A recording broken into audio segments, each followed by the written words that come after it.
alhamdulillahi zil qur'ani wal karami summa salamani adal khalqi kullihim alhamdulillahi zil qur'ani wal karami summa salamani di leen ziar yéen a ngi ci Sunu Élevage TV donc l'actualité au cœur de l'élevage alors tey nag ñu ñëwaat suñu émission bi nga xamante ne la mooy rencontre alors di daje bi alors tey nag ñu dem daje ki nga xamante ne la donc moom mooy Issa Saka nekk éleveur en même temps nekk aussi président de l'ADAM ADAM bu ñu ko waxee moom mooy ndeyi donc association yi tey nag ñu war a nag waxtaan lu bëri ci Issa Saka parce que ñu bëri dañuy gis Issa Saka am na lu nekk ci Issa Saka ci ginnaawam am na jaar-jaar boo xamante ne la am na ko et donc dafay baax ñu en tout cas dellu si waxtaan ci ba ñu bëri ñi nga xamante ne la peut-être xëy na daan nañ gis Issa Saka ni alors ñu xam kan mooy Issa Saka kon nag cher internaute bu Sunu Élevage sans plus tarder donc dañuy jox Issa alors kaddu gi alors donc ngir mu ñëw laata ñu tàmbali Issa donc voilà yaa ngi Sunu Élevage TV. Alioune maa ngi lay remercier bu baax di nuyu waa Sunu Élevage TV di la dalal jàmm ci bergerie waa Kër Serigne Saliou di am mbégte nag bu baax a baax vraiment dalal leen fii seq ak yéen waxtaan bi nga xam ne te yaakaar naa ne suñ ci paree ñu ngi ñaan yàlla moom njëriñ pour ñu koy suivre ak ñu koy déglu incha allah. Merci. Issa bergerie Serigne Saliou fan la nekk. waaw bergerie waa Kër Serigne Saliou mu ngi nekk cité Aliou Sow du Golf villa 524 soo ñëwee Guédiawaye pour ñu xam ne xamuñu ko hôpital Dalal Jàmm bi donc cité bi mu ngi nekk entre hôpital bi ak pharmacie du Golf donc boo duggee si biir cité bi rek foo laajte wala bokk si tu appelles notamment sur le 333 11 45 ñu ngi lay incha allah ci bergerie bi. ok alors kon nag mi ngi noonu bergerie waa Kër Serigne Saliou nekk fii ci cité Aliou Sow alors Issa tey pour ñu lay dégg tey boo ñu doon wax kan mooy Issa lan nga ñuy wax.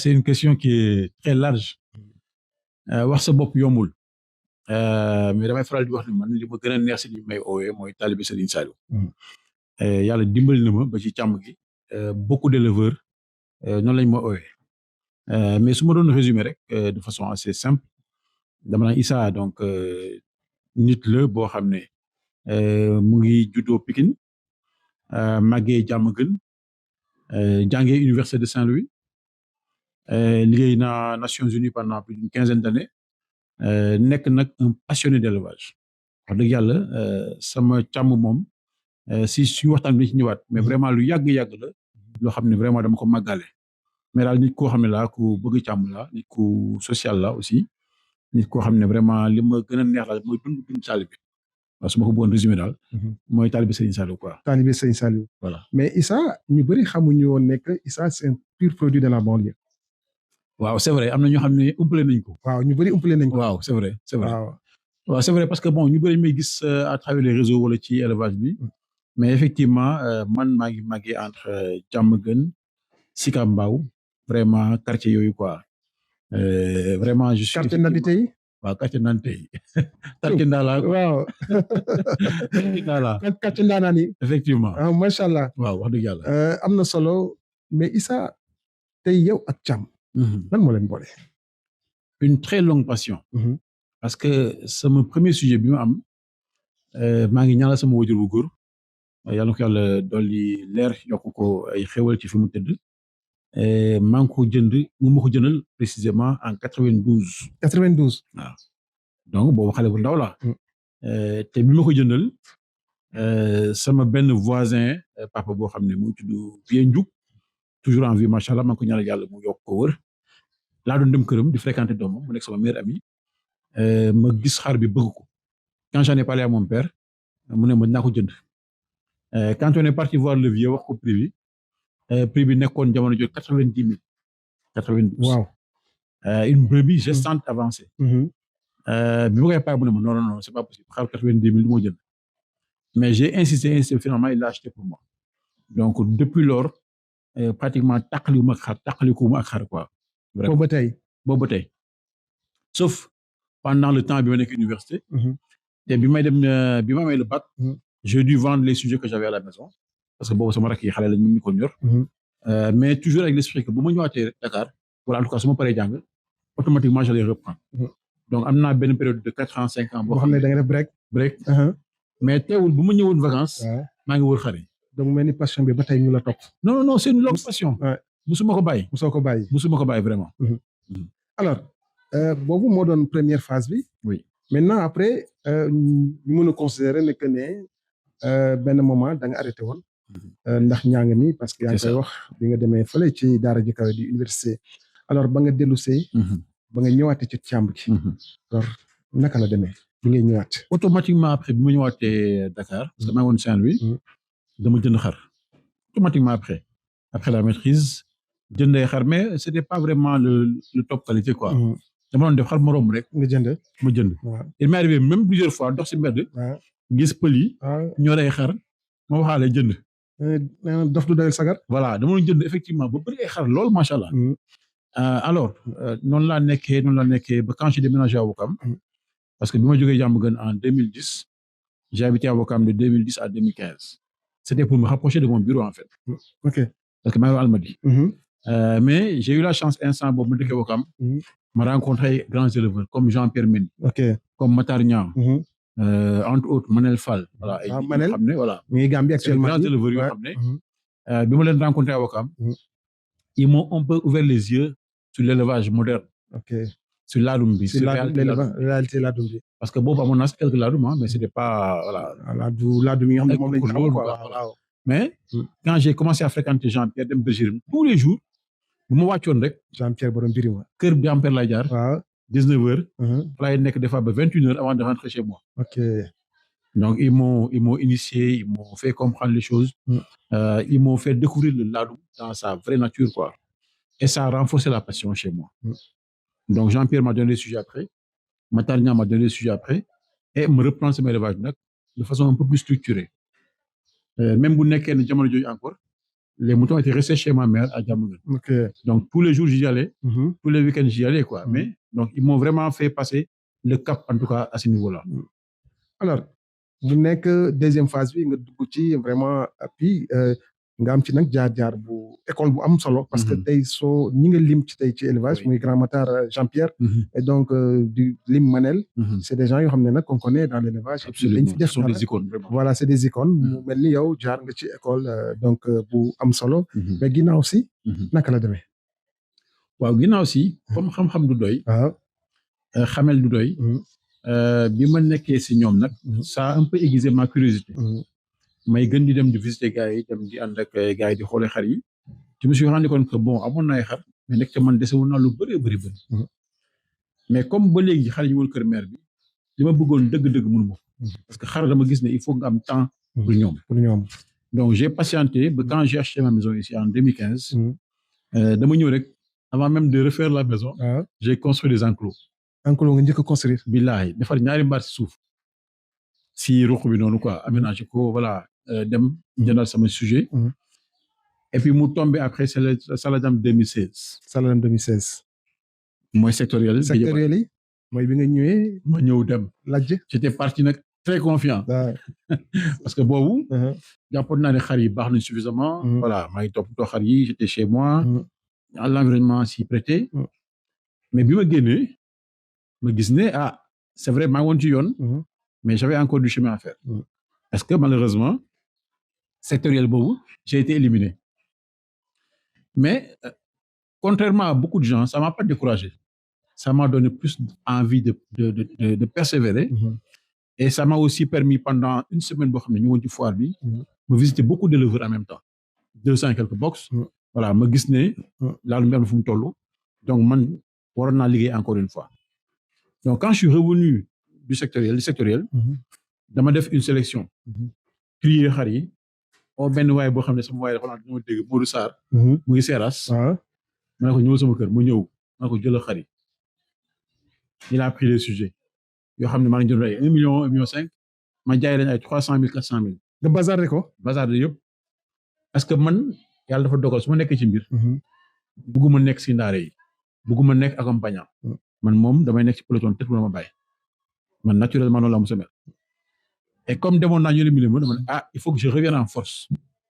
mais Issa tegal sa loxo ba mais Issa lan moo la jox force parce que souvent comme tu dis alors parce que man biñ lay joxe résultat yi j'étais dans la salle bi la Abou di wax ne Issa certes qualifié mais da ngay dem liggéeyaat c'est ça maa ngi koy fàttali ko comme démb heureusement sax nga njëkk si jaar mais naroon naa la poser la question mais loolu c'était pas évident parce que ñu bëri jaar nañ foofu dañu découragé bàyyi élevage mais aujourd'hui yow dafa la gën a renforcer ba tax tey nga doon li nga doon lan moo tax bàyyi woo Issa waaw yu bëri la élément yu bëri la je pense que sànq bi ñuy tàmbali waaw am na la booy banlieue booy banlieue naturellement yow da ngay fighter nga waaw mais aussi am naa jaar parce que bon liggéey naa quand même tukki naa donc xam naa ne kuy gagner da ngay perdre donc notion de fair play yàgg na ci man notion également d'humilité yàgg na ci man sama liggéey permettre na ma xam ko mais également sama tarbiyu ci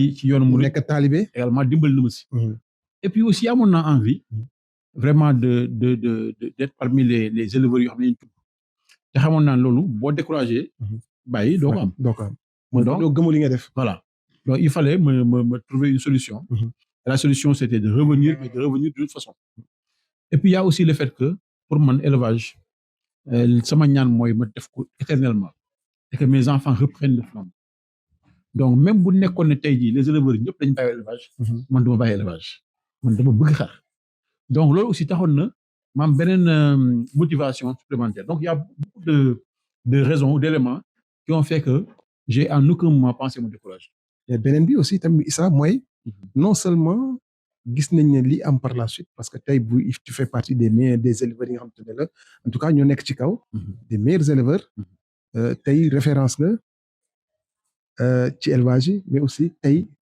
association ba nga bokkoon bala éliminé woon tey nga ñëw jiite ko est-ce qu'à un moment donné en plus de vouloir rester dans l'élevage et de faire partie de l'élite est-ce que loolu traverse woon na sa esprit qu'un jour di nga doon président Adam je vais te raconter une anecdote allez-y en 2019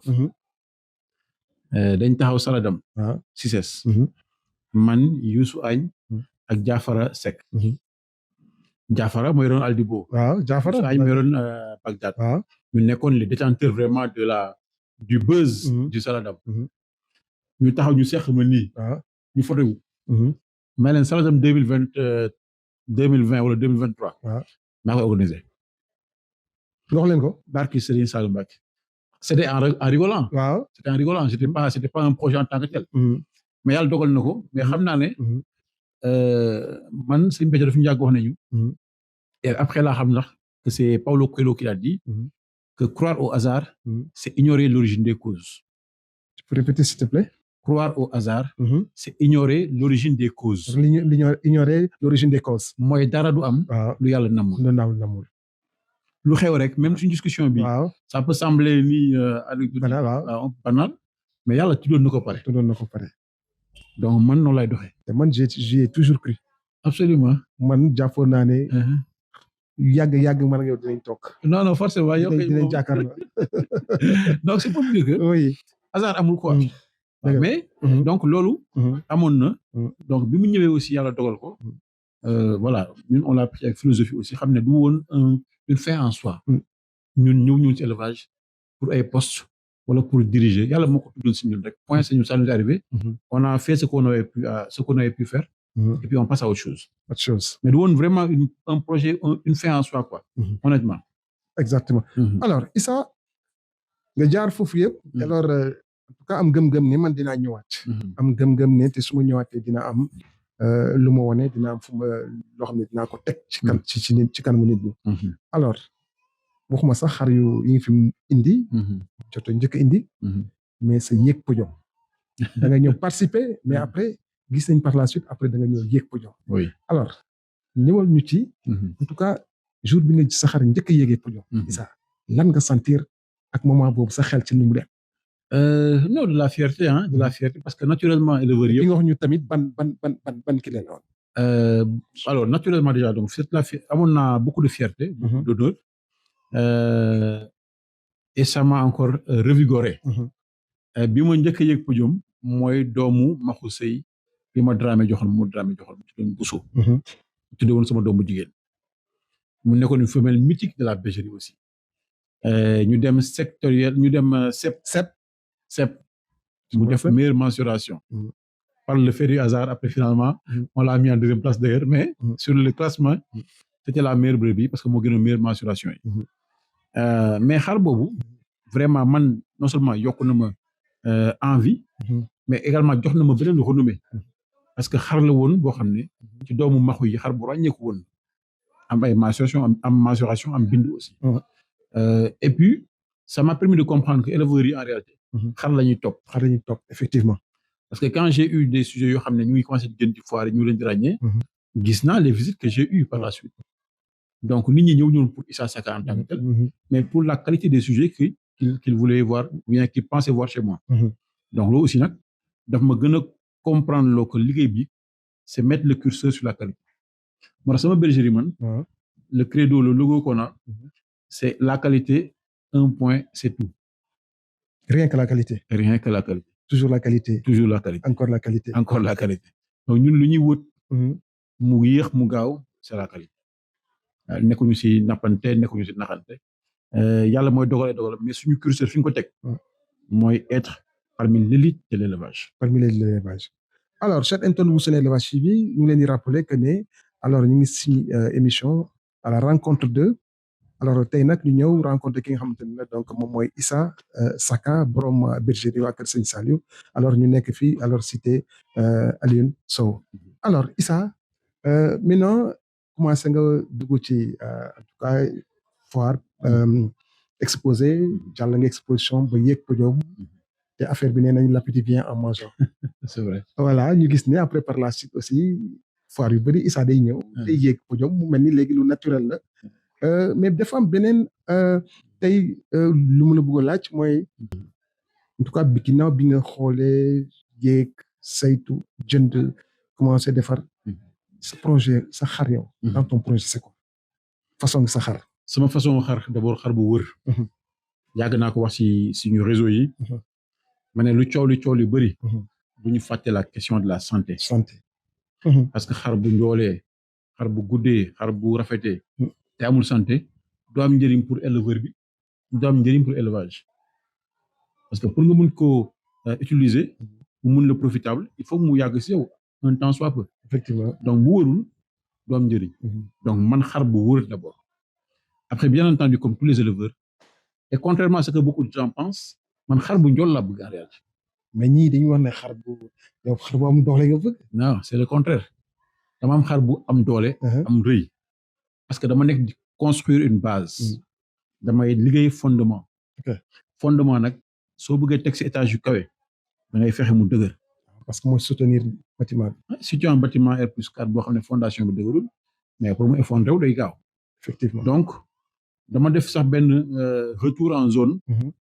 pour reprendre un peu le type d'élevage bi ma def benn instant pour mun a construire ay asseoir cette base là ak ay xar yu wër xar yu am doole xar yu am wet xar yu am kees yu baax nga xam ne boo leen tegee ci ay maal yu njool yoo xam ne dëggu na ci ñoom mun na am loolu du yàqu. est-ce que mun nañu wax ne c'est ce qui a fait que nga dem jëli Baydane. mais oui le choix de Baydane. dañ ko doon waxtaanee mag sama yenn copains éleveurs. mais leen kaay lañ dem jël Baydane. mais comme borom c'est un ami maa ngi koy nuyu en passant Sibéru Jaxate daa bëgg xaalis. waaw on savait que du yomb. waaw. mais nag. lu baax aussi du yomb. Effectivement. On a voulu le faire à 2 d'ailleurs à 3 même. Mais comme ça n'a pas pu se faire man ma jëngu dem jël ko. Sibéru def ci tawfeex jox ma ko maa ngi koy remercier encore une fois. yombul woon mais rëccuwuma ko parce que rëccuwuma ko mooy déjà le mal ñu war a yokk sama yokkaat ma encore beneen renommée ci élevage.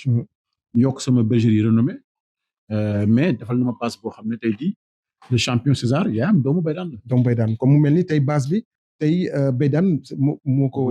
moo ko tabax quoi. moo ko tabax le socle là. xar yi ngay dina la woon ay sujets yoo xam ne bu ñu génnee. seen yaay doomu Baydane la.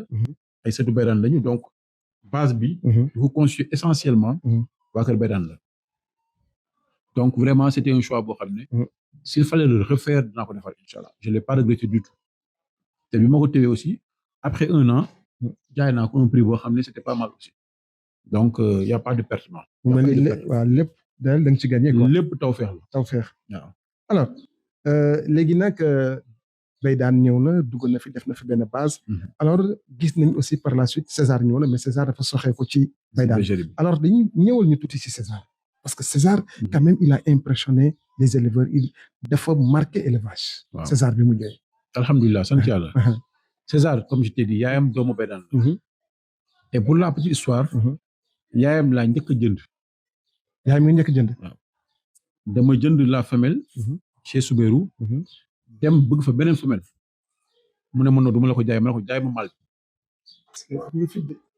man booy banlieue la booy banlieue du la yow ne ko jaay ma ci produit mais nag jox ma usine bi mooy tëjal sa usine bi man talib Serigne Saliou la ragalu ma dara parce que comme gis naa ne moom li ma bëgg mu ko yor waaw transféré ko je viens produire waaw te bi ma ñëwee j'ai produit am 7 doomu Baydaan yu jigéen donc li ma doon wut macha allah am naa taw feex donc foofu la César jóge waaw ma jël yaayam sama grand bi nekk Thiès muy Sidaat ku ne xam suñu relation may ma tëb si Montel nekk un champion boo xam ne également du ma ne bokk maa ko njëkk a révélé ces réseaux yi mais bokk naa ci éleveur yi ko njëkk a révélé parce que je l'ai vu très tôt mu am lu mu wone ma ne xar bi champion la di ko wax plusieurs fois et pour être cohérent mënu ma ne champion la waaw ma am occasion tëblu si ma ko def effectivement donc j'ai eu la chance Sidaat même si tëb ma yóbbu sama ferme mu tëb ci César juddu si et Sidaat sax on aurait dû acheter on avait prévu d'acheter Baydaan ensemble ah oui on maag moom ñoo doon jënd Baydaan là ça c'est pas concrétisé mais après dama ko jox mu tëb mu indi ñaari femelle am ñu tëb si Baydaan aussi te loolu moo indi tey Issa Saka bi juddoo këram waaw indi 2.0 bi nga xam ne bu juddoo këram également déjà gis nga li Baydaan indi et d'ailleurs gis nga loolu mooy ne yow amoon nga sa gis-gis sori woon na trop absolument et je l'avais dit à Souberou dama ko waxoon ma ne ko Souberou Baydaan tu l'as pas suffisamment exploité liggéey nga si yaa ngi si jaay voilà doom yi et cetera neex na mais li mu war a servir élevage dëgg-dëgg servir ko élevage parce que da nga ko restreindre woon en tout cas doomi jigéen ñi joxoole ñenn mal champion yëpp ñu mën a produire champion effectivement et moi je l'ai fait heureusement que yàlla def ci tawfeex donc ba César juddu si te yeneen César dinañ judd attention nga ne non wax naa la ko lu leer la kon affaire pareegul non 2027 kay gis ko incha allah loolu wax ni président waaw loolu kay bu ànd dogalu yàlla 2027 waaw ay doomu César dinañ génn si foire yi te dañuy yëg ci podium incha allah en tout cas boo ko waxee war nañ ko mën a gëm parce que déjà César a annoncé la couleur waaw et tey ku xool César li ko composé tey amul lum la war a mën a jural parce que tey je peux le dire sans me tromper que c'est un mâle très équilibré absolument et que aujourd'hui on a constaté que depuis lors xar yi fi yéeg podium yëpp c'est des mâles très équilibrés absolument mel ni ñun suñu xaru suba xar bu équilibré la waaw day mel ni gars yi bari ñu koy wax nag ñu koy commencer di comprendre parce que foire yi aussi loolu lay jëriñ jàngat la effectivement quand tu en fais 2 3 4 da ngay dem ay tirer leçon gis nañ ne c'est pas simplement la hauteur qui gagne effectivement mal ñëw na def 120 jël 5e place 6e place mal def 165 classé wul donc il faut nga réunir au moins 3 critères au moins et c'est très important au moins parce que les évaluations se font sur 4 critères njool la gudd la TP la poids la moi j'ai tendance à dire que pour être premier de la classe il faut être bon partout waaw clairement c'est ça que je dis tout le temps je suis d'accord avec toi il faut être premier de la classe il faut être bon partout je suis d'accord avec toi parce que boo yoree benn critère rek bëgg a ñëw ak moom lu mu baax bu fekkee yeneen da nga ci faible gars dañ lay wàcce et loolu moo xew César a concouru avec des mâles yoo xam ne 120 mu wàcce leen ñoo xam ne ñoo gën a gudd ñoo xam ne ñoo gën a njool parce que justement il est équilibré baax na ci hauteur bi parce que xam ne dafay 115 moo ne gàtt na mais nag président aussi ñun dañuy yéegal barre bi ci kaw waaw mais nañu xam ne 115 man dama ko wax toujours du xar bu gàtt de non dooy caaxaan du xar bu gàtt 75 léegi la ko gars yi yàpp sax waaw mais am na temps mais c'était un rêve c'est un rêve pour am ko du c'était ay un caaxaan rêve non c'était un rêve moo tax man dama naan xar bu équilibré soo amee que 115 wala 114 waaw da ngay bokk ci mais biir naqaree da ngay naqaree gañe surtout bu ci boolewee am waaw. TP ak poids bu baax da ngay naqaree gañe waaw donc ce qui lui a permis justement mu def 4 sorties am 4 trophées jël 2 premières places jël benn deuxième place jël benn troisième place jël benn troisième waaw place si année bi 2026 donc loolu il faut le faire mais président est-ce que mun nañu wax ne que alors tey César c'est une version améliorée de Bédane waaw man je le dirais am na nag ñu naan man non SS bi beneen bon xar bi il faut savoir que Bédane c'était un champion surtout ci LCS parce que xar bu defee 168 doy caaxaan maintenant César man su defoon 168 j'aurais dit ok super loolu laa bëgg mais s'il me fait du 164 mais man j'aurais atteint largement mon objectif parce que le challenge c'était pas la LCS c'était la hauteur parce que ku xam Bédane xam ni ko tëggee xam ne force am LCS la doole la ossature la donc li mu amoon comme limite bu persistante mooy la hauteur il n'a jamais fait du 112 111 80 quelque maintenant César a fait du 116 il a fait du 115 il a fait du 114.5 mais au moins chaque fois tu vois que il a au moins 3 cm à 4 qu'il a amélioré sur Bédane sur son père mais son grand-père waaw mais loolu mën a foofu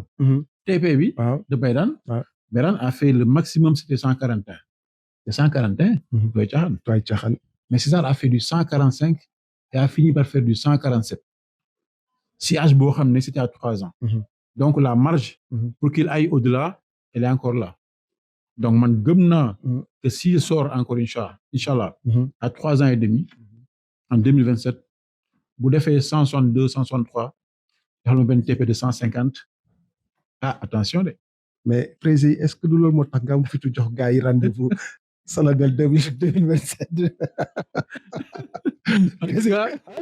parce que xam naa ne moom ku la door a dina la abal yat non je l'ai dit man leen xar bi xale la waaw ñun on a essayé de le gérer contre nañ ko nag il faut pas se leurrer mais on sait que am na marge encore am na marge bu bëri moom li mu amee moo ko bien ci TP que ci poids li mu am moo ko moom waaw parce que si on le laisse grandir parce que xar 3 ans et demi bon il n'est pas encore âgé voilà donc si on le maintient sur ce cap-là en termes de préparation je pense que war na mën a indi poids yu ak TP boo xam ne dina nekk des records yu moo tax nga fas yéene ab yar bi non maa ngi ko téye yar bi kañ maa ngi ko téye instant yi kon yow foofu la instant bi non amul kii gars yi xaar leen ma maa ngi ñëw en tout cas gars yi nee na 5 millions ak bien makk la ñu teg complet tout ça non dañuy ñëw xeex non c'est ça aussi yow président mooy yow da nga koy waxtu yow da ngay jox rendez-vous gars yi bu fekkee dëggal sa bopp parce que bon pour man ça sert à rien de taper quoi ñun ñëpp xam nañ ne élevage bi la passion c'est ça aussi c'est la compétition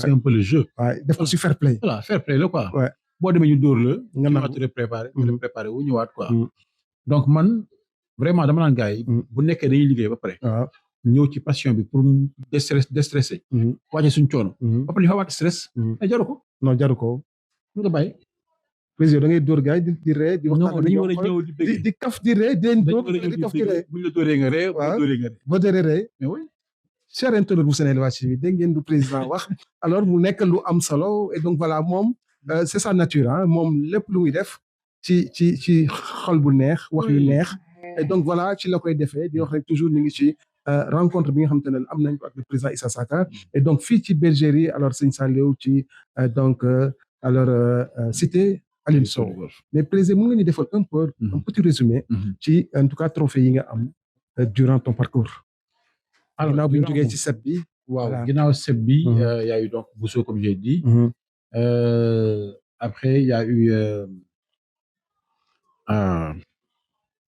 Bousso j'ai eu 2 Bousso waaw parce que Bousso aussi Bagdad bu Jean-Pierre amoon na Bousso boo xam ne jëloon na 4e place ci foire Adel Adel 2018 si je m'abuse 2019 waaw il y a eu aussi Diamond nekk doomu Xaliyoon boo xam ne Cambérène dem na foofu am na trophée plus belle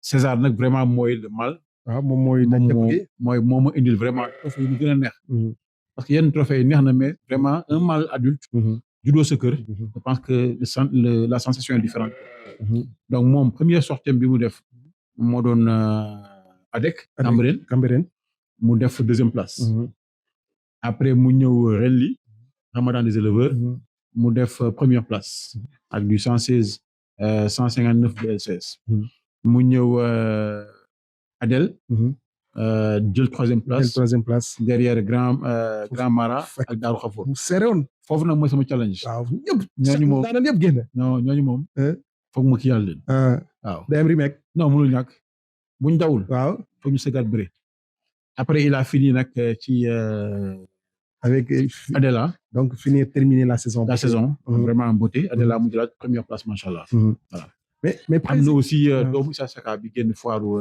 Grand Yoff bi waaw def meilleure mensuration annuelle nekk aussi produit boo xam ne surtout bay daan mais Prési maintenant en termes de produit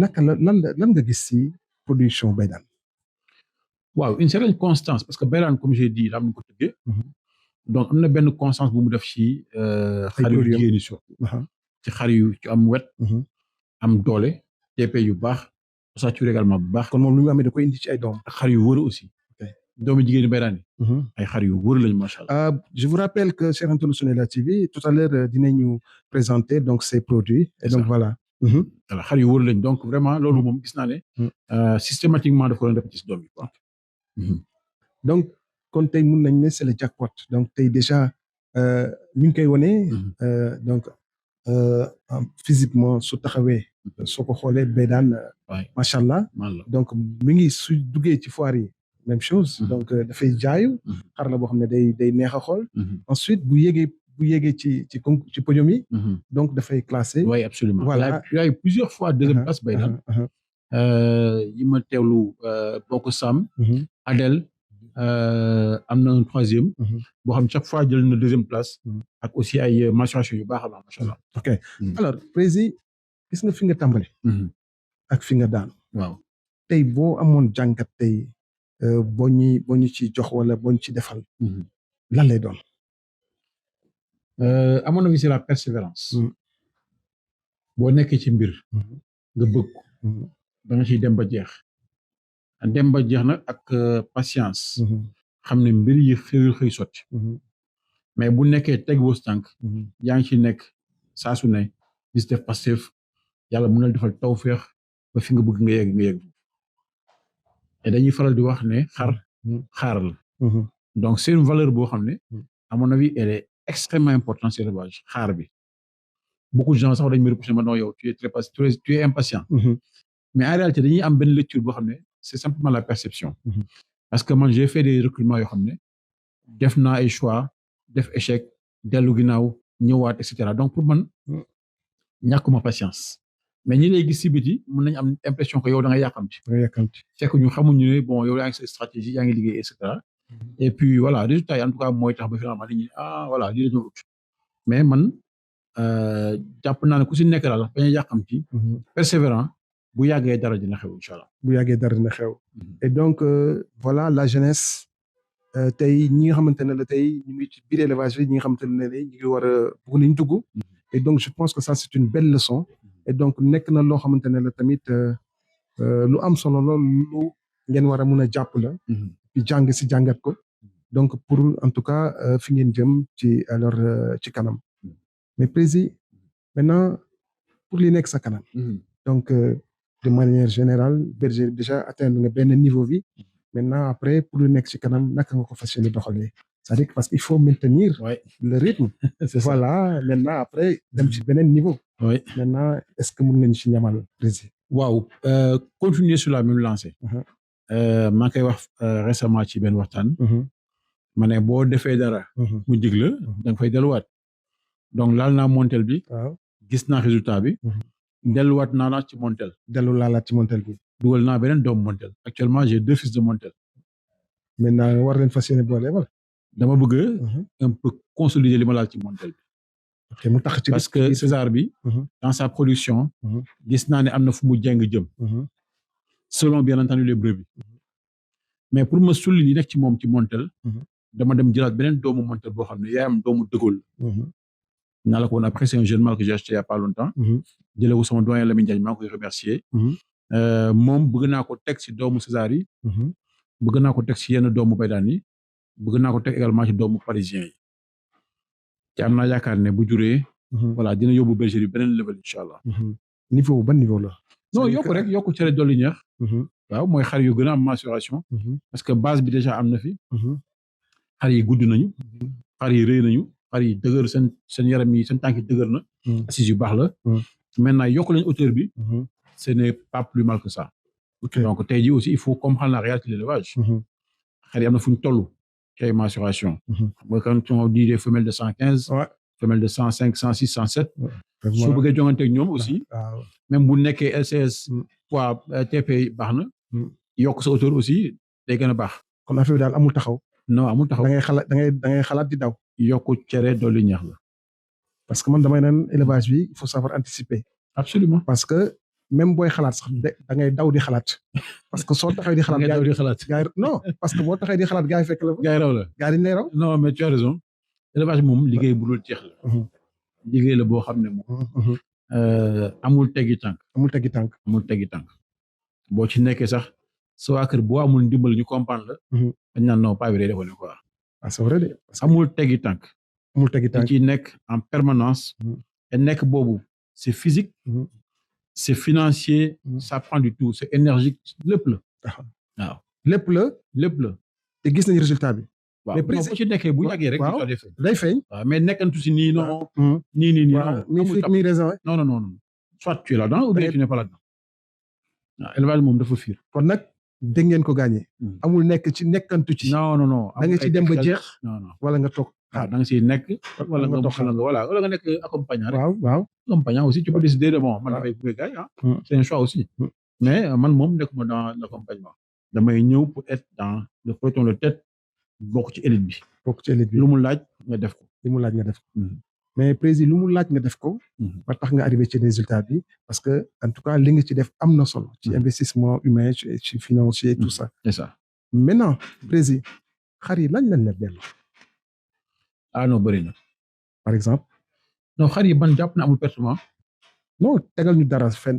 tegal ñu sa loxo fenn non financièrement xar yi dañ lay dimbali parce que même recrutement ngay def am na fooy tollu xar yi ñoo koy def di nga jaay xar jënd xar di nga jaay xar jënd xont di nga jaay xar jënd oto sama arrivé jaay xar jëndal sama jabar oto donc xar yi amul pertement pour man il faut juste comprendre que affaire yi doo ko ji tey récolter ko demain waaw il faut nga am benn temps boo xam ne moom di nga ko galérer benn temps boo xam ne xar yi yàlla di yor loo am ñu lekk ko ngay daw di leen jox mais day am temps boo xam ne boo fa tolloo waaw xar yi nag da nga si defoon si ñoom day ñëw si yow ñoom ñooy dundal seen bopp voilà ñooy ba pare di la jox exactement mais loolu doo xëy nekk si tey suba mu réaliser wu non y a un temps pour cela waaw mais temps boobu nag li sama sëñ bi doon wax diggante summi mbubb ak sol mbubb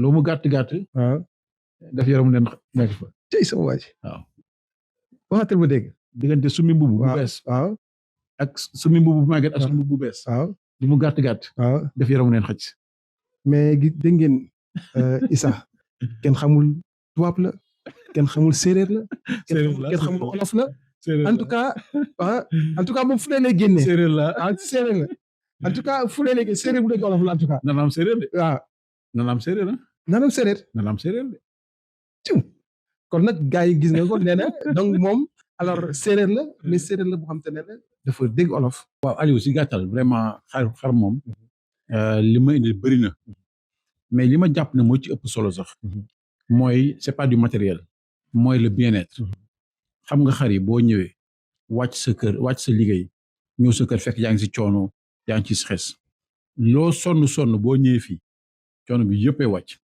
stress bi yëppay disparaître surtout nag bu xar yi nekkee dans conditions yu baax set xont bi des doy loolu amul prix c'est vrai loolu amul prix moo gën a am solo sax que bien matériel bi xaalis bi yooyu non franchement loolu amul njëg daal amul njëg da lay apaiser dalay apaiser dalay stabiliser. stabiliser. waaw boo ñëwee man bu waaw, ñëwee si da ngay Belgique daal. mun naa fi yendu wala ma fanaan fi bon je Effectivement. suis à l'aise quoi franchement. kooku vrai éleveur mooy am loolu ci xar. waaw wax dëgg yàlla. man loolu daan na ma daal su ma doon duggaan ci xar yi temps yi may yar xar dëgg. mun naa dugg ci xar yi yendu ci. maa la ko wax. dama ci toog su ma fekkee génn julli daal. wala nit woo ma mooy tax ma génn maari. ma wax la benn affaire pendant la Covid. on est resté 2 ans yoo xam ne télétravail. mais wax dëgg yàlla man télétravail boobu. yëguma ko woon. sama collègue les gens se plaignaient et tout non vraiment il faut qu'on retourne au bureau. man je voulais même qu'on fasse encore 5 ans wala 10 ans. ndax parce que bu ma xëyee. waaw fi laay yéeg. taal sama machine. jàkkaarloo samay xar. mun naa fi def 10 heures du ma ko yëg. macha allah waaw. non loolu dafa am solo trop. parce que xar man jàpp naa ne li mu lay procurer lu gën a am solo. bu fekkee ne yow bëgg nga ko xam nga ko. am na niveau mu lay yëgal. xaalis yow doo ko gis. non c'est inestimable. munoo ko estimer. parce que li mu lay jox en retour. dafay nekk lu am solo. man président naa toog xar yi mu mel ni damay wax ak ñoom. mais bien sûr. mu mel ni ñoom dañ may dégg. man itam beneen moment damay gis ne dañ may dégg. dañ dégg. su ma la waxee. dem na ba beneen sens man su ma amee problème. léeg-léeg dama doon am problème financier damay toog xar yi. su ma demee ba xont bi jeex. war mu des 2 jours. ma toog ma ne leen seen xont de léegi mu jeex. fii ak 2 fan mu jeex. ah oui. te en tout cas bu jeexee dina caaf dina xam. te dama leen war a jox. xéwal day ñëw après. surtout le jour su ma ko defee. balaa xont bi jeex si 24 heures yooyu. saa yi ma jaay benn xar. ah mais jaamu yàlla la. dundal ay mala. loolu jaamu yàlla la man maa ko doon vivre sama bopp. jaamu yàlla la. donc mu leen xar yi lañu lay indi président dafa nekk lu am. non c'est inestimable. waaw jaamu yàlla la. te am na aussi une dimension protection. xam nga bu njëkk mag yi dañoo yar. waaw parce que en dehors de l'aspect consommation. mooy xar day fànq. mais bëri muy fànq. te boo delloo ci diine. gis ne xar jot na ay bakkanu. doomu aadama tabaski exemple la bu doy sëkk. donc moo lay won valeur bi mu am également. côté spiritualité ak côté religieux. effectivement moo tax ñun xar dafa am doole si ñun. xar looy caaxaan. xar du ay caaxaan. xar du ay caaxaan. tegal foofu sa loxo président. mais président ginnaaw gis nga investissement yëpp bon bu ko nit ñi nag dañ koy dégg. gis li nga ci def coono yi tout ça. mais jënd xar yu cher. ñu bëri seen xel nag day dem ci. mais président kon bu naree jaay xar dina métti de parce que dina am ñoo xam ne dañuy bëgg si xar yi bëgg fi ñëw président. léegi nag loolu. donc il faut que. en tout cas nga jàkkaarloog nit ñi wax ak ñoom. parce que souvent bu ñu déggee loolu rek automatiquement dañuy braqué wu quoi. non man moom. et je pense que du man seulement. éleveurs yi comprendre nañ ne xar bu nekk ak prix boobu. ok ay seex. mun nañ jullu ki jar 5 millions ki jar 1 million wala moins de 1 million. et puis au-delà de l'aspect financier am na aspect relationnel bu am solo. yow tey sama kër mu nga fa ñëw bëgg xar. Eliman bëgg fa xar. dama lay jaayee xar ak li ma jaay Eliman du bokk. du doon benn même qualité xar lay nekk. effectivement à cause de la relation qu'on a. donc il y a plusieurs aspects qui vont faire que xar. mun na jaar benn prix wala beneen prix. mais li am solo. mooy xar amul njëg. que ruur lañuy jënd. waaw d'abord. waaw mais beneen bi mooy xar yi aussi am na fu nit ki toll si liggéey. à la limite gëmm jël lay nekk. waaw parce que day dem ba lépp a niroo lépp voilà donc. waxuma ne toll naa fa nag. voilà gars yi nag non kii voilà. tollaguma fa maa ngi si yoon bi.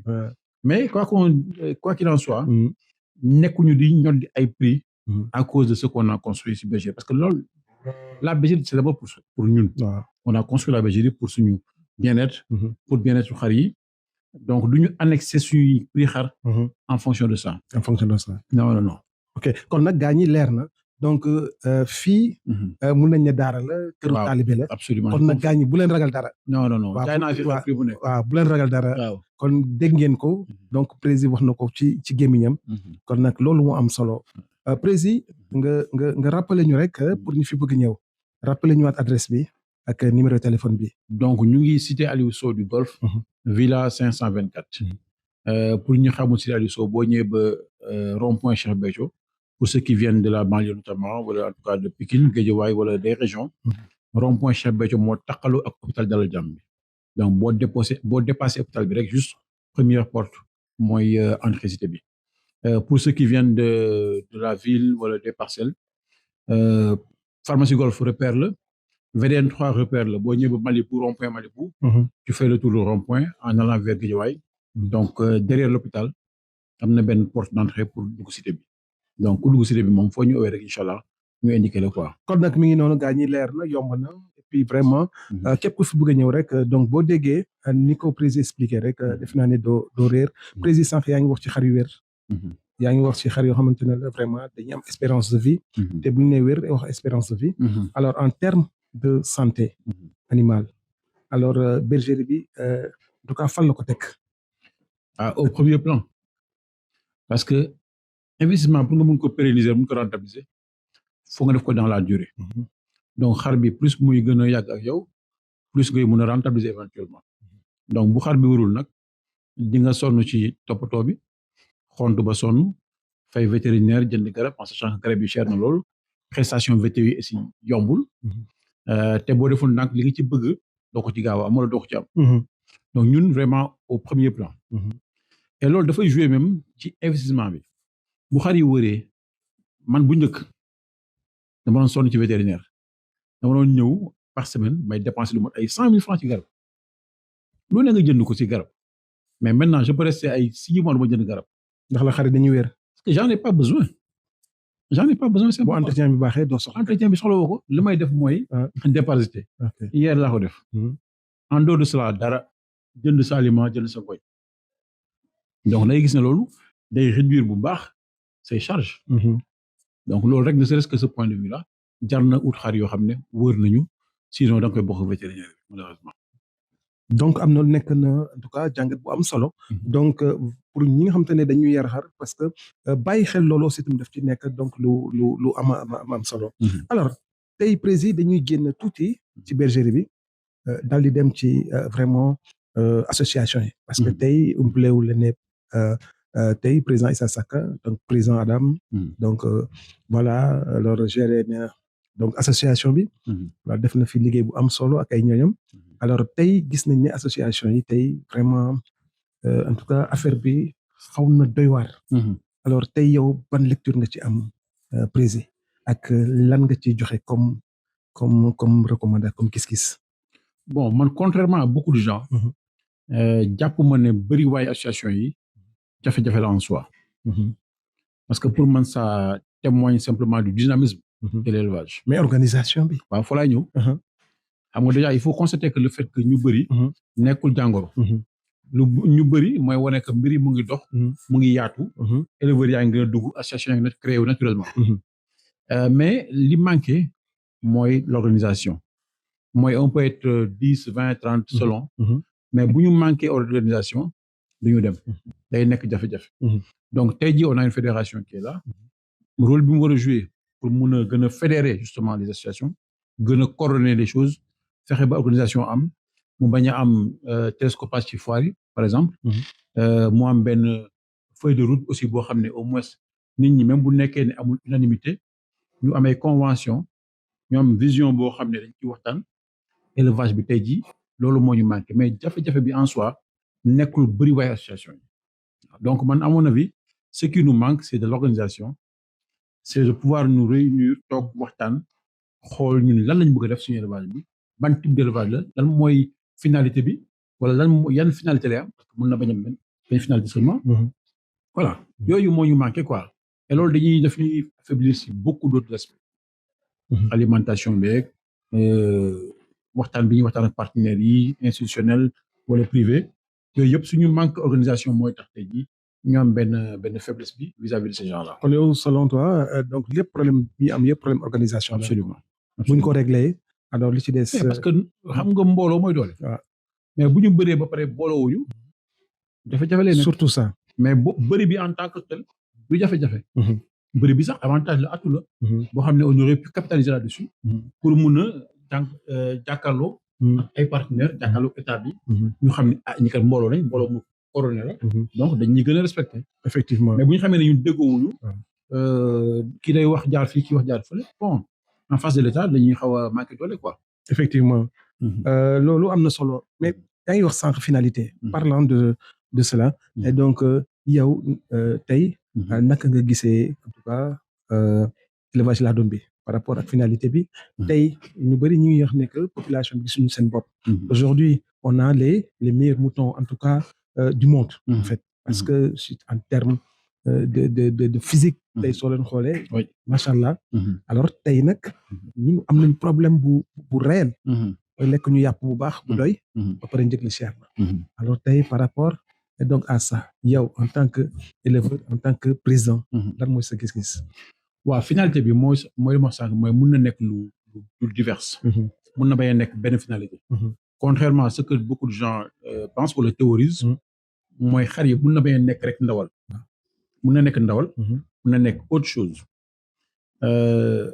lu tax tey jii nag nit ñi gis na ñun amuñu njëriñ par rapport au grand public mooy dañ jàpp ne suñu élevage bi prestige la exclusivement alors que mun na nekk prestige mais mun na nekk également de la production évidemment de la consommation de la viande effectivement mais loolu waxtaan moo koy indi ñun ñu toog ñu xam ne ñëpp mënuñu def de la crème ci éleveurs yi am na ñoo xam ne ñoo def crème mais am na ñoo xam ne amuñu niveau de crème donc ñooñu war nañ mën a servir viande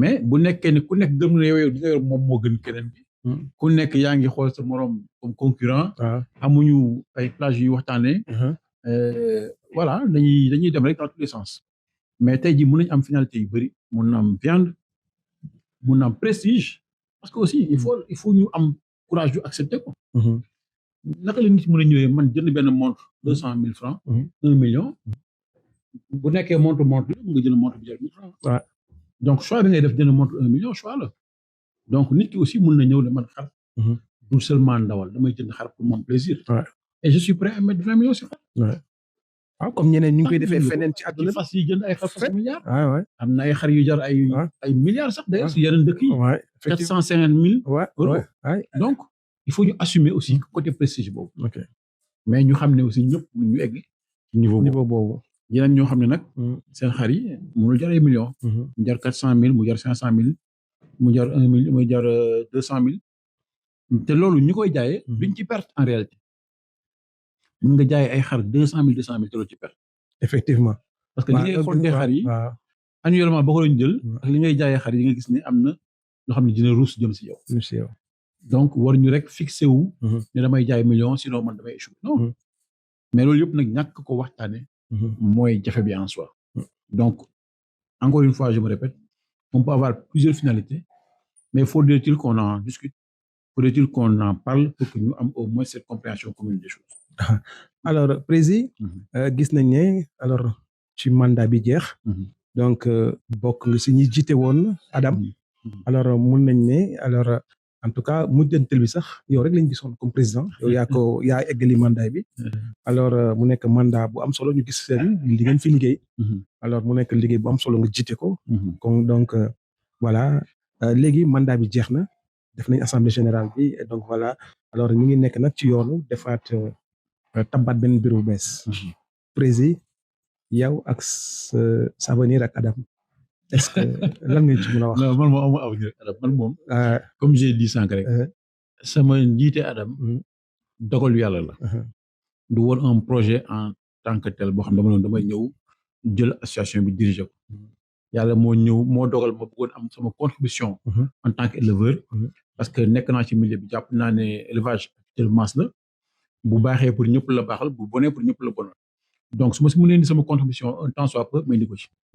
yàlla dogal concours de circonstances ma nekk à la tête diriger ko pendant des années def nañ li woon def nag appréciation yi diverse na mais sama conviction mooy liñ def am na yokkute bu bëri boo xam ne am na ko ci association bi am na nag loo xam ne des na dox comme ni ñu ko bëggee woon mais comme tout projet humain dina am luy dox dina am loo xam ne dafay dox day des a dox ñi ñëw si suñu ginnaaw effectivement en charge ñooy jël le relais xool li doxoon ñu jëm ko consolider li doxul ñu jëm ko joyen noonu lay continuer noonu mooy le cheminement normal des choses mais ñun def nañ suñu kéemtalaay kattan parce que encore une fois ñun ay éleveurs lañ te man ku mel ni man wax naa ko sànq bu fekkoon ne ñëpp dañoo bàyyi ma bàyyi xel donc on n'a pas intérêt à ce que mbir yi yàqu surtout muy yàqu suñu loxo loolu moom vraiment musul nekk suñu mébét musul nekk suñu projet donc man nag aw ma beneen ambition jiite association bi kon tey sa xalaat newul ci. Non. ci teewaat. non man sax am na ay waxtaan au départ. Mhm. j'avais posé des conditions. Mhm. parce que dama gëm ne aussi liggéey. waaw.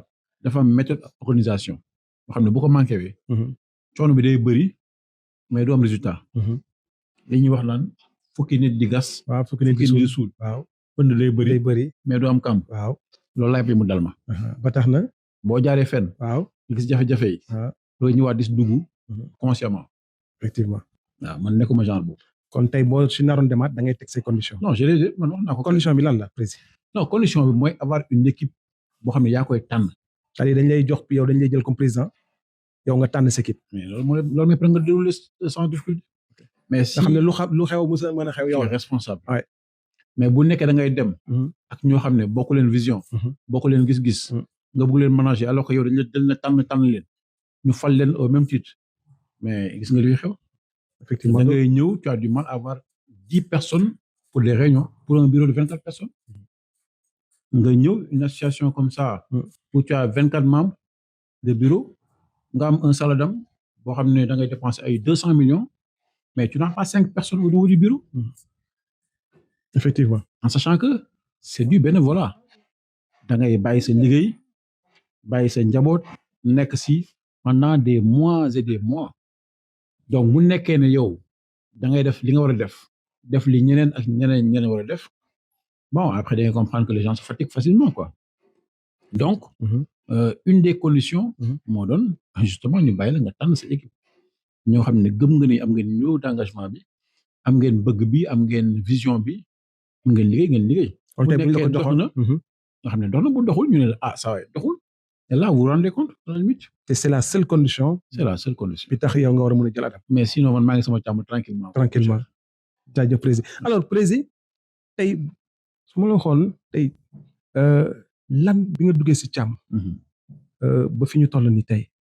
lan moo la ci nekk mbir moo xam te ne la peut-être xëy na mus na la en tout cas def sonal wala lu la ci gën a metti lan lay doon loo xam te ne la yow vivre nga ko boo xam te ne daf la tracassé. yaa ngi koy man nag xam nga man kii laa quoi. may fal laa quoi. voilà loo xam ne benn jour arrivé na la nga. non dinaa may frustration. comme benn rek nga may ñu si benn. non honnêtement bëriwul quoi j'ai pas quelque chose en tête parce que. du ñàkk ah. yow nit la di nga am ay moments yoo xam ne di nga am frustration di nga am déception di nga am sax à la limite da ngay mer. mais man comme j'ai dit dama dugg si élevage. parce que c'est ma passion. su ma si gisee loo xam ne daf may stressé. wala may yokk ay coono wala yokk beneen jafe-jafe. dama koy bàyyi def leen. lu la gën a neex. lan moo ci ma gën a neex bëri na. jox ñu may ñu benn. César gën na ma neex César gars yi nee na ma daf ma jombal fu nekk. daf la jombal. non bon gars yi ngay wax. waaw c'est une réussite donc. j'en suis très fier et ça me rend très heureux. Le fait d'être arrivé à ce niveau-là de mon travail. su ma xoolee 5 ans en arrière. gis naa ne def naa ay jéego. loolu aussi fierté la. J'ai des connaissances extraordinaires dans l'élevage. ay ñoo xam ne. ñoom lay waxtaan H24. ñu bokk passion di dund loo xam ne dafay jéggi élevage. démb Serigne Mbacke woon na fi. boo xam ne kilifa la. la veille. beneen Mbacke woon na ma boo xam ne kilifa la. yooyu daf may neex. parce que da ngay xam ne ñooñu bu dul woon. élevage bi mun na am doole xam wala même boo la xamee ñu lay au téléphone di la nemmeeku yooyu mun na bañ a yomb. dëgg la. et y en a beaucoup d'autres yoo xam ne. ay relations yoo xam ne. damay dugg benn jour ministère je dis ça à mes enfants. ñëw gis benn policier. mu ne ma garde à vous président. waaw. bon xam nga yooyu fierté la. waaw fierté la nga ñëw di waxtaan ak moom mu seq ak yow ay teraanga. yu bëri yoo xam ne bi may ñëw c'était pas. évident loolu tax moon jóg mais. muy moom ak keneen boo xam ne si biir ministère laa ko fekk. dëgg nga ñu nekk ay policiers. nekk ay éleveurs. ñu jàpp ma fi benn jour sama oto. ma dem commissariat central bu Parcelles. romb ay policiers président. ñu woo la nga taxaw mais lu xew mais dañ ma jàpp xaaral ñu récupéré yooyu c'est des fiertés yoo xam ne voilà day tax ba sax da nga naan moom war ma bàyyi station bi. président man dem naa Gambie. waaw ma traversé ferry bi boy. ñu jàpp ma. fekk je pense Xaasim laa toogaloon. waa ji ne ma takkul belt bi. policier bi ne ma wàccal ma wàcc ñu commencé coow ci gisee rek ñetti boy taxaw fële. lun may. ma gëstu loo xew. man xaw ma leen sax. ma ñëw. ñoom ñu présente ñu ne Lune Mbaye. borom suñu élevage civique. bien sûr. donc ñu ne ma taxawal. non vraiment il y a beaucoup d'exemples dem di jëli sama permis ñoo joxaat ma ko. il y a beaucoup d'exemples yu ma mën a joxe yoo xam ne ay teraanga la yoo xam ne ay éleveurs ñoo koy seq ak yow te yooyu bu la dalee rek nga naan non mais élevage bi macha allah bëri na njëriñ quoi en dehors de voilà njaay xar yi yeeg yooyu mais ñi nga xamante ay nit ñu baax si élevage mais c'est extraordinaire c'est extraordinaire. Président soo ñu doon jox 3 mots pour résumer ton élevage lan lay doon. benn. Ça c'est une question difficile en 3 mots. Ouais. Persévérance. ñett yëpp laa lay jox. Persévérance. waaw. Président merci beaucoup. Merci à lui. Ça a été un plaisir. Partagé. Merci alors, à toi aussi. C'était une belle émission. Merci, Président. Merci. En tout cas, c'est toujours un plaisir de discuter avec le président Issa Sarka. Et donc, gis ngeen ko nii donc suñu émission rencontre alors moom la ñu donc amoon comme gan. en tout cas dajeeg moom fii ci bergerie alors noonu lañ koy defee nag saa su ne alors ngeen xaar ñu cher internaute du Sénégal cher éleveur ngeen xaar ñu donc dinañ fa jaar ngir en tout cas waxtaan ak yéen ci seen càmm. alors dañuy ñëw nag tout à l'heure ci deuxième partie bi ngeen xool nag vraiment liñ fi wax yëpp alors ngeen ko gis voilà donc internaute du Sénégal TV donc toujours ci rencontre bi maintenant ñi ngi ci ñaareelu pàcc bi am na benn femelle bu devoir bu nekk suñu kanam président kii kan la kii mooy merveille kii doomu Baydaan la yaayam doomu bâtonnier la elle est née ici elle a 3 portées waaw nekk également boo xoolee xam li ma wax si Baydaan sànq rek macha allah SS doole kees mais assise également yu baax macha allah kon nag gis nga ñoo ko gisee nee nañu donc weddi gis bokk ci alors gis ngeen femelle bi ñu mu yànjee macha allah tey bu ñu nee doole mi ngi ak moom tey kees bi macha allah gis ngeen tamit ossature bi maintenant loolu yi tamit bokk na ci li nga xamante ne la donc moom la Baydaan du def ko na de façon vraiment assez constante et assez régulière kon nag gaañu mi ngi noonu et donc voilà kon nag ñu bàyyi leen ngeen apprécier et donc vraiment cette belle brebis et donc voilà mi ngi noonu kon nag président ñu génne beneen doomu Baydaan moom la doomu Baydaan yi waaw moom la doomu parisien yi moom la Mali acca ñu dem inchallah waaw kii aussi doomu Baydaan la yaayam nekk doomu Miss Mbaye mais boo xoolee la famille qui vient de partir biir xol bi xar bi aussi c'est les mêmes caractéristiques effectivement gudd rëy kees yu baax aplomb yu baax voilà des femelles de référence quoi macha allah. effectivement kon nag gaañu mi ngi nii ki beneen femelle la muy beneen doomu Baydaan alors gis ngeen ko li am ci femelle bi moom moo am ci femelle bi nga xamante ne la moo fi njëkk a jaar et donc voilà gis ngeen dañuy même particularité yi la donc gis ngeen ko alors kees bi la wet bi macha allah gis ngeen TP bi dayo bi donc xar la yoo xamante ne la mun nañ la ëmbal xar bu nekk. absolument alors macha allah kon nag lépp ci base bi nga xamante ne la donc Baydaan bàyyi na ko. kii doomu César la. elle a 10 mois. 10 mois añal la. waaye ba pare seex la seex bu góor bi mu ngi justement. sànq maa ngi tudd benn policier. qui s'appelle Amadou Ndiaye qui est à Bargny. waaw un grand éleveur. moom laa jox seex bu góor bi. moom nga jox seex bu góor bi. na jàpp ne kon am na. donc. il est un champion. voilà kon nag kii doomu César la. gis ngeen ko. alors gis ngeen sànq doomu. ñu jógee si doomu Baydaan yi. pour transiter dem ci doomu César yi. gis ngeen ne li ñu gis fële. moom moo yokk fii. absolument gis ngeen añel bi seex la. et donc seexam góor la. mu nekk añel de plaisir. li ma ciy yokk. waaw. gis nga ni wet bi mu ngi resté. si Baydaan. waaw doole mu ngi resté. mais hauteur bi gis nga kii ne hauteur bi yokku na. parce que montel bi. participation qu'il a justement. macha allah kon nag gis nga liggéey bi toujours dafay am benn dafay am tamit benn vision. boo xamante ne la am benn nu mu tudd schéma boo xam ne moom muy suivre. c'est ça et donc voilà kon nag. waaw kii tamit doomu César la. kii ak bu ñuul bi ma génne sax doomu Baydaan ñoo bokk yaay. waaw ok seen yaay doomu Niis Mbay la. donc magistrat la Ferdinand. ok mais boo ko xoolee fii moom tu vois caractéristique yi mu doon. waaw moom tamit mi ngi ñëw. na wet bi. waaw ak gis nga doole bi. waaw gis nga kees gi. mais tu vois la hauteur aussi. qui est là 7 ou 8 mois. mais tu vois que voilà en termes de mensuration. voilà et puis bopp bi aussi. ñëw tu na retrouves du Montel quoi. waaw. Hmm? et donc waaw voilà mi ngi c'est noonu. une future championne inchallah. voilà mi ngi noonu gars ñi gis nga ko ñu ngi toujours ci doomu Montel yi. Ouais. donc voilà. doomu César yi. doomu César yi autant pour moi parce que demoon nañ jóge nañ ci César. Euh, jóge nañ ci Bédane. Ouais. bi nekk ci César. mhm. voilà alors bii mooy beneen doomam bi macha allah gis ngeen ko. Ouais. agnelle de plaisir bi. Uh-huh. et donc voilà am na doole baa ngi fi. C'est ça. gis ngeen ossature bi. macha allah donc mi ngi fi. Mhm. et donc voilà mi ngi noonu. en tout kii cas mooy Airlines. mooy Airlines. Airlines. waaw jaajëf waay. ñii ay ñaar sëñ ñooy seex lañ doomu César lañ. Mhm. seen yaay nekk doomu Bédane. yi nekk doomu Bédane. donc mais tu vois encore les caractéristiques. guddaay bi. Waaw. voilà doole bi.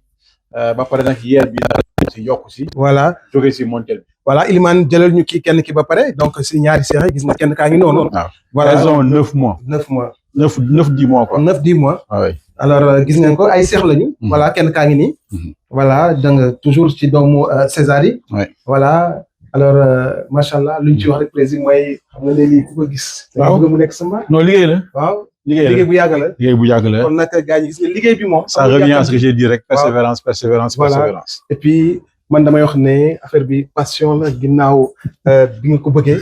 nekk nga war a am patience. maintenant après nga war a tabbi ci persévérance. waaw carrément. kon nag mi ngi noonu muy les 3P. y a pas de raccourci y a quoi. pas de raccourci kon nag mi ngi noonu ñu indi beneen seex bi. Mhm. voilà. dugal ko Pape dugal ko. non mënul taxaw nii dañ pare ci kenn. taxawal ok. voilà alors beneen baa ngi nii beneen seex baa ngi nii président Degassine. waaw donc kii aussi Voilà. beneen seex bi la. beneen seex bi mu ngi nii. waaw. voilà benn bi moo njëkk a jàll. moom moo ëpp moom moo nekk ne la ëpp lu weex. kii Waaw. nag alors mooy deuxième seex bi. parce que léegi boo xoolee seex yi. waaw di nga mën a am jàngat aussi. waaw si fan lañ dem. effectivement ku ci nekk dafa am forêt. exactement. waaw kii dafa dem ci ci waa kër Montel yi. waaw ci bindam. tey gën a dem ci waa kër Bédane. Bédane effectivement. ci sax d'ailleurs yaayu César. Mhm. la jël sauf les cornes. mais si bind bi robe bi. Yaay ak César. morphologie bi. moom yaay César lañ ji. yaay César lii carrément. voilà donc Voilà. noonu la. Mhm. Et donc voilà bu ñu nee vraiment deret loolu moo tax. Mhm. dañu naan kan mooy maamam kan mooy baayam. ba tax na chaque fois xarit dañuy dellu si seen baay seen i maam yi. seen i mbokk yi. waaw seen i mbokk. Mhm. donc voilà kon nag mi ngi noonu. c'est ça. alors président alors ñu dem ci beneen. doomu parisien yi. waaw parisien. waaw parce que c'est ça aussi boo Paris dugalee la maal. France, waaw. da ngay jublu si moom. téye si ay produits. yu góor ak jigéen. ñu góor ak jigéen voilà. donc dama lay woon mal bi dugg yëpp. bay naan naa lay doomam. woon la César ay doomam. léegi le dernier mal bi ñu duggoon muy parisien. parisien daa lay woon ay doomam aussi. ay doomam. te parisien aussi doomam yi. dañu jóge si ay doomu Bédane. aussi tëb na ay doomu César. même bu nekkee ne bëriwul malheureusement. ok donc là mi ngi noonu kon nag gars ñi gis ngeen cocktail boobu. alors donc président def mu nekk cocktail bu am solo donc voilà fruits yi nag moom la ñuy wane nii. et donc voilà ñu génnee doomu parisien yi bu ñu nee parisien nag donc c'est vrai dem ci la France. waaw waay. voilà mi ngi noonu. et donc c'est un mal mythique. voilà tey xoolal président tey loolu. tu vois ah moom la ñu ça c'est le hasard ah. gis nga hasard bi ñu ngi wax parisien tey xoolal. ah dëgg la docteur Marie parisien.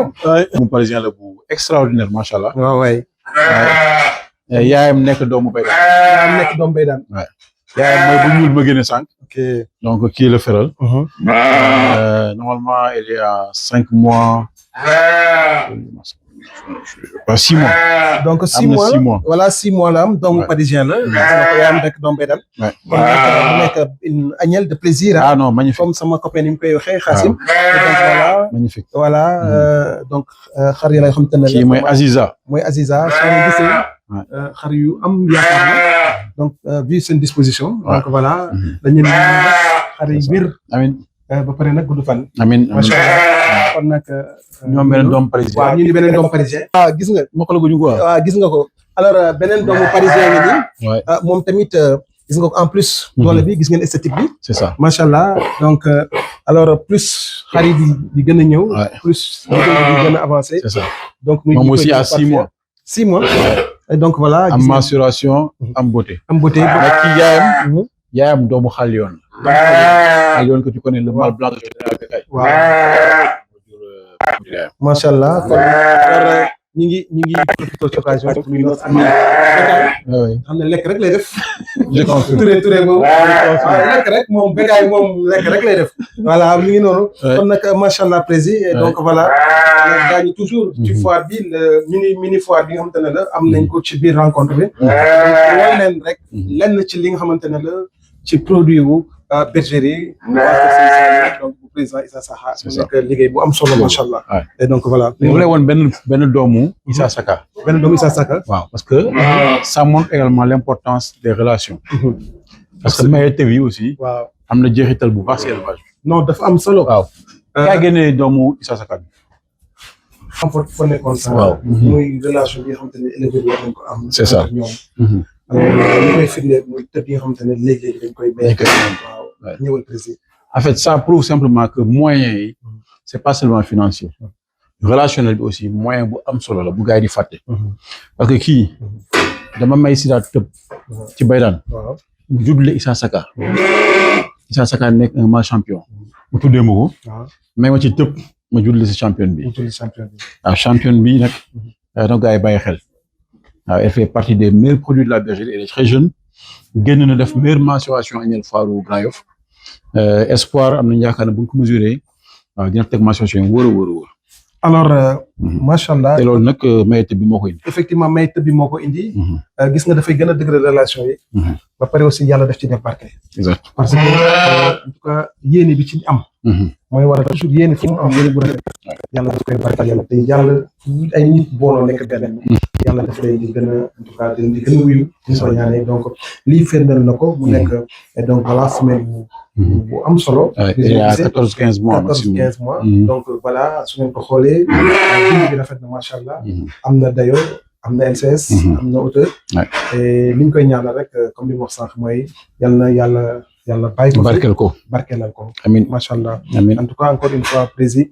donc vraiment félicitations merci beaucoup vraiment ci liggéey bi merci kon nag cher internaute ñuy wéyal toujours foire bi et donc voilà saison bi tëj na leen Mali waaw mais nag ñu ngi foire dañuy foire voilà mu ngi noonu voilà léegi nag ñu dem ci Mali donc kii moom laa doon sànq ma ne kii nouvelle recrue la doomu Montel la yaayam nekk doomu Dogol moom dama ko dugal parce que justement dama bëgg a yokk li nekk ci Montel sama waa kër parce que César n'oublie pas que doomu Montel la donc il y a 50% de Montel la wax maintenant boo nee beneen Montel voilà te Montel nekk champion yaakaar naa ne mun na am lu xew mais il y a aussi le fait que De Gaulle c'est un champion confirmé effectivement def du 120 Bokk Buur Saloum Yaay jur également du 120 donc on peut espérer que auteur bi nga xam ne moom laa gën a soxla si moom am na ko bu baax macha allah effectivement muy en tout cas firndeel encore li nga doon wax li ñu doon wax sànq ci plateau bi alors muy soo consolider li nga xamante ne la moom mooy dayoo bi yax bi ak foraay bi alors léegi nag da ngeen di dem progressivement c'est ça donc ci monter un escalier quoi di monter un escalier pour monter dem ci monter carrément jaajëf président alors kon nag gars yi attention il a 10 mois ça c'est important bàyyi leen ko xel kon et donc voilà bàyyi leen ko xel 10 mois la am alors bii nag moom mooy benn série bi nga xamante ne la moo jëm ci Mali et donc voilà mu nekk recrue bu bees voilà kon il faut que je remercie aussi le doyen Lamine Diagne Noflay c'est ça ci moom laa ko jëlee et félicite également le champion Matar Gaindé parce que moo ko joxoon doyen Lamine Diagne ok donc ça montre vraiment que les éleveurs ñu ngi partager également les bons produits machallah partager les bons produits une occasion pour nous alors de faire un coucou donc à Lamine grand Lamine Diagne ak Matar Gaindé donc voilà ñoom tam ñu ngi liggéey bu am solo ci élevage bi kon nag acca gars yi ñu dem Roi Saka voilà il s'appelle Roi Saka ok le Roi Saka kon nag mi ngi noonu waaw kii doomu parisien la moom tam seex la yaayam nekk doomu teranga ok waaw mais c'est un jeune mâle boo xam ne aussi il faudra compter avec lui parce que il a 4 mois ouais mais mensuration yi top et la beauté aussi naturellement venant de parisien dañuy xam ne xar boo xam ne la waaw ab jinne la daal waaw ab jinne la de xool leen parisien waaw parisien ngi nii voilà 4 mois la am doomu parisien voilà 4 mois ouais et donc voilà lui il s'appelle Baye Fall ouais waaw moom Baye Fall waa kër Sëñ Saliou Baye Fall fi am tëndoo waaw mu ngi noonu kon nag gaañ yi alors ñoo ko gisandoo noonu macha allah voilà mu nekk xar bu am avenir il est très prometteur macha allah kon nag dina rafet dina am mensuration jaajëf kon nag mu ngi noonu mooy Seexu Baye Fall waaw kii mooy Tawfeex alors ki mooy Tawfekh. waaw di Cheikh Baye Fall. nekk Cheikh Baye Fall moom mooy ki génnoon léegi. voilà mais boo xoolee kii. waaw tu vois du naataange facilement ci moom. waaw ci bind bi mais ci beauté bi. bàyyi ma la. loolu ngay jeexal bi da nga koy jaay doole def alors voilà gaa ñi Tawfekh mu ngi nii. voilà Tawfekh moom mooy Cheikhou. Cheikhou Baye Fall. fi mu nekk nii ma ngay. daa bëri doole de. waaw taxaw na tamit. waaw gis nga ko. waaw daa bëri doole de. gis nga ko. voilà. Tawfekh Cheikhou Baye Fall. bëri na doole de.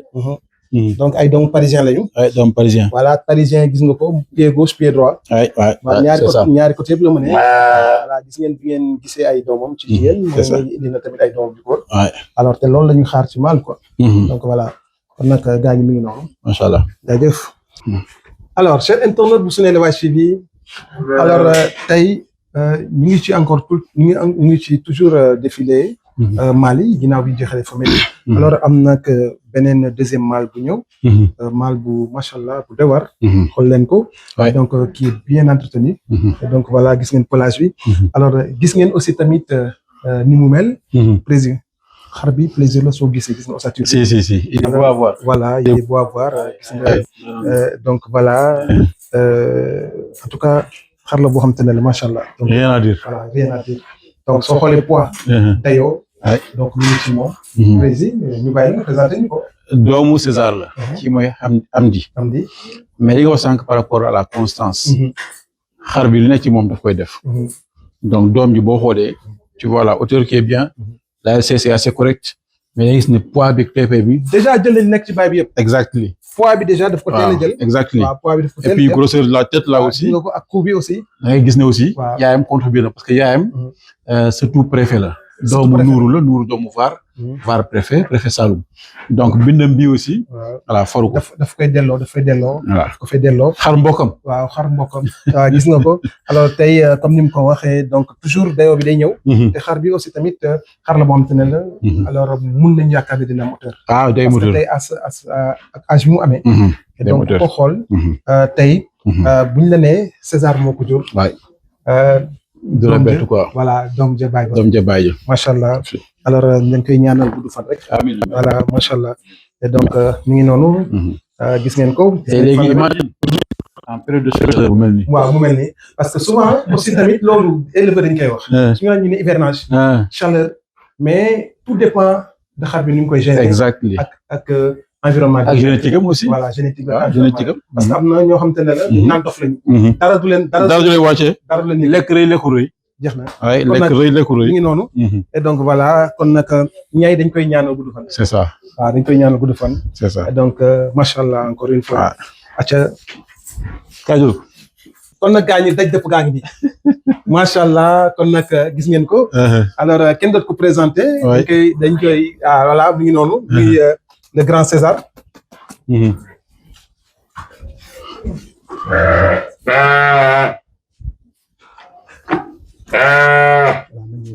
baax man waaw foog ñu ñëw ni tuuti.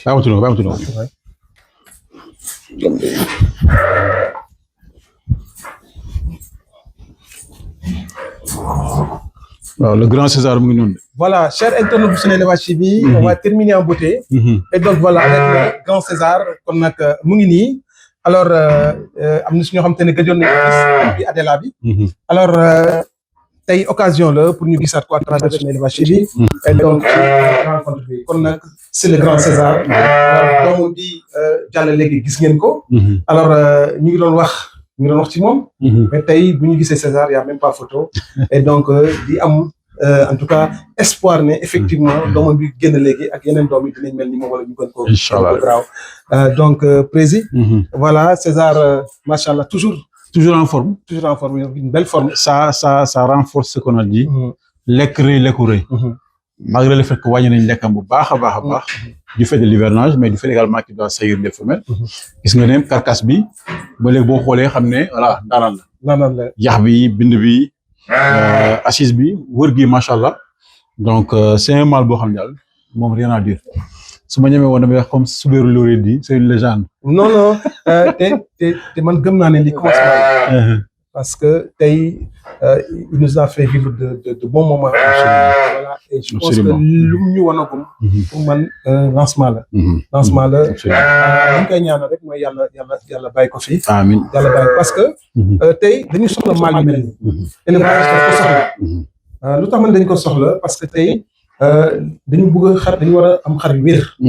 xar yu wér xar yi tamit dañu war a aussi di pour ñuy en tout cas gën a lawal seen absolument seen liggéey seen produit seen liggéey. te loolu pour mun a nekk il faut xar bu wér. absolument xar yi war a tëb. ba pare di dem concours. di yéeg podium. absolument di wàcc. di ñëw continuer seen liggéey. waaw di jur ay doom yoo xam ne. comme je l'ai dit waaw. il faudra compter avec eux. voilà pour 2027. effectivement. parce que j'en ai donné 7 yu góor. 7 yu góor. waaw mais j'ai très bon espoir que on va entendre parler de inchallah. macha allah soo ko waxee dinañ ko gëm parce que en tout cas tey takk bi nga am ci moom. kenn amul takk bu ni mel. donc loo ci wax war nañ ko mën a gëm te moom itamit. donc wane na ko macha allah. alors lii. bu ngeen ko gisee ngeen war a gëm li leen président wax président nee na yar baa ngi ci moom. non. voilà te vraiment bu yeboo ngeen préparé. te xam ne ku ko dóoroon. voilà bu ngeen ñëwee dina la wan ne la nit ñëwaat na. voilà kon nag mi ngi noonu. alors ñu ñaanal ko rek yàlla bàyyi ko fi.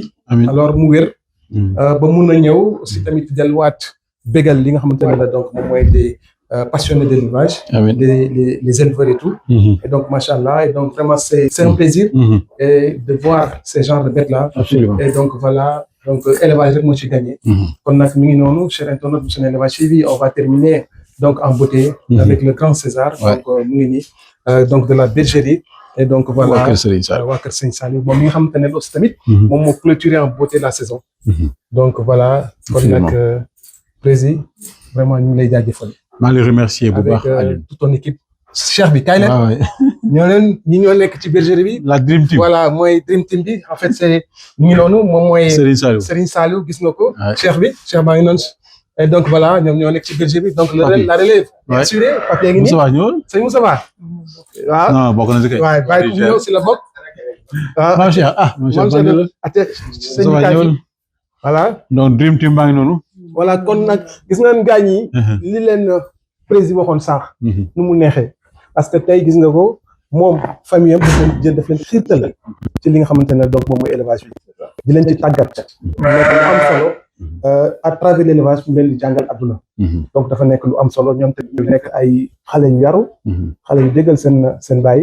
fas yéene demee aussi tamit comme ni nga ko waxee jël relève bi parce que xale da nga koy tàggat ci ba muy ndaw. kon nag vraiment les enfants ñu tamit ñu leen di jaajëfal bu baax a baax ci liggéey bu rafet bi. en tout cas maa ngi lay remercier aussi. non président. émission bi neex na ñu ngi lay remercier Elimane. remercier internautes yëpp bien sûr. di wax ne sa liggéey également ci élevage il faut qu'on le magnifie. parce que au-delà de la communication yow tu es un passionné. te loolu day feeñ sa liggéey quoi day feeñ si émission yi et tout. donc on ne peut que te remercier mais te féliciter. macha allah. alors jaajëf kon nag mi ngi noonu. donc wax jaa ngi noonu rafet na. alors cher internaute bu SeneIlevage TV kon nag. terminé ñu li nga xam ne mooy émission rencontre tey bi ñu amoon. alors fii ci bergerie waa Kër Serigne Saliou fii ci cité Alioune Sow. alors di leen jox di daje encore une fois. alors ci beneen rencontre ak beneen éleveur. ciao. jaajëf et à la prochaine. merci à très bientôt. jaajëf merci mon cher. jaajëf. booy jëlee noonu ñu dugal.